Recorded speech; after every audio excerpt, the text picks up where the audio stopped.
बहुत समय पहले एक मनोहर सा जंगल था। उस जंगल का राजा शेर हुआ करता था। शेर के पास कबूतर मंत्री पद पर थी। कबूतर बहुत ही होशियार थी।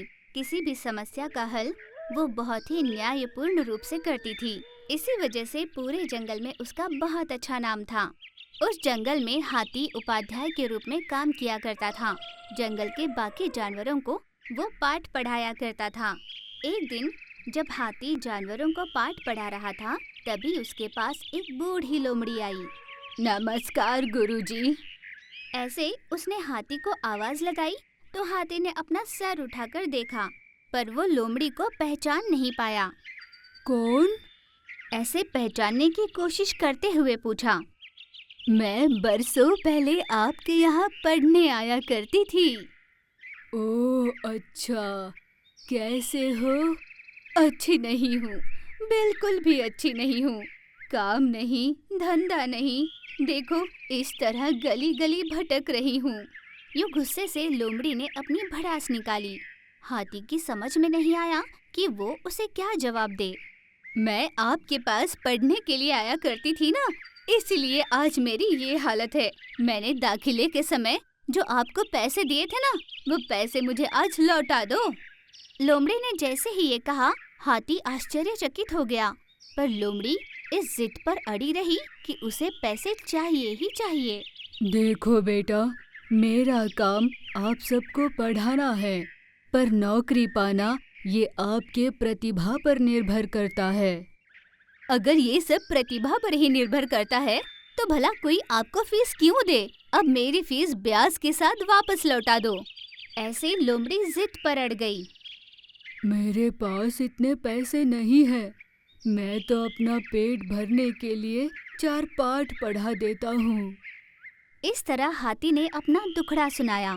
उनका झगड़ा शेर राजा तक पहुँच गया। शेर राजा और मंत्री कबूतर ने उनकी पूरी बात सुनी। मंत्री जी, मुझे इनके समस्या का कोई हल नजर नहीं आ रहा। क्या करें? मृगराज, अगर आप कहो तो इस समस्या का हल मैं ढूंढूंगी। हाँ हाँ, क्यों नहीं? शेर राजा की अनुमति मिलते ही कबूतर ने हाथी और लोमड़ी को ध्यान से देखा। देखिए लोमड़ी जी, आपको हाथी से फीस वापस मिले ये सही है, पर इसके लिए आपने हाथी जी के पास कुछ भी नहीं सीखा। इसका हमें प्रमाण चाहिए।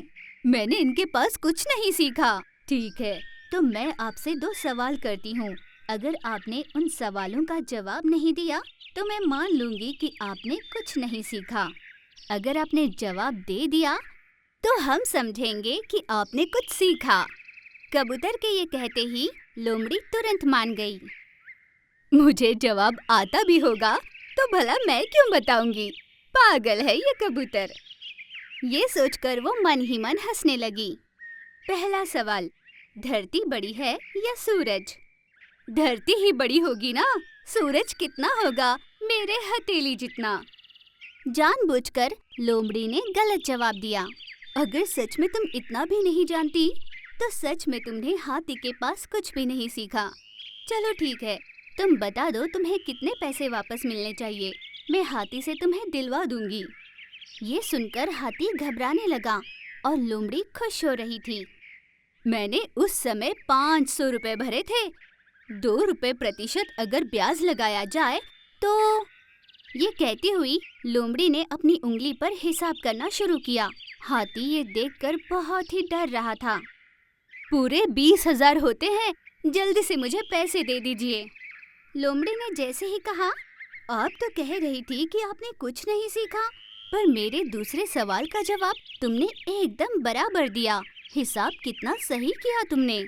जैसे ही कबूतर ने ये बात कही, लोमड़ी का चेहरा उतर गया, पर हाथी ये देखकर खुश हो रहा था। लगता है तुम भूल गई, यही तो मेरा दूसरा सवाल था।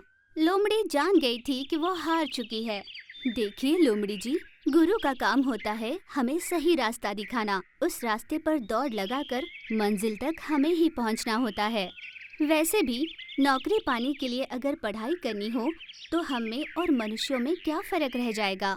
हमें विद्या हासिल करनी होती है हमारे बर्ताव को सुधारने के लिए, अपने जीवन को सही दिशा में लगाने के लिए। बल्कि इसलिए नहीं कि किसी यंत्र की तरह काम करते रहो। हर किसी में एक कला होती है, उस कला को पहचानकर उसे आगे बढ़ाना चाहिए।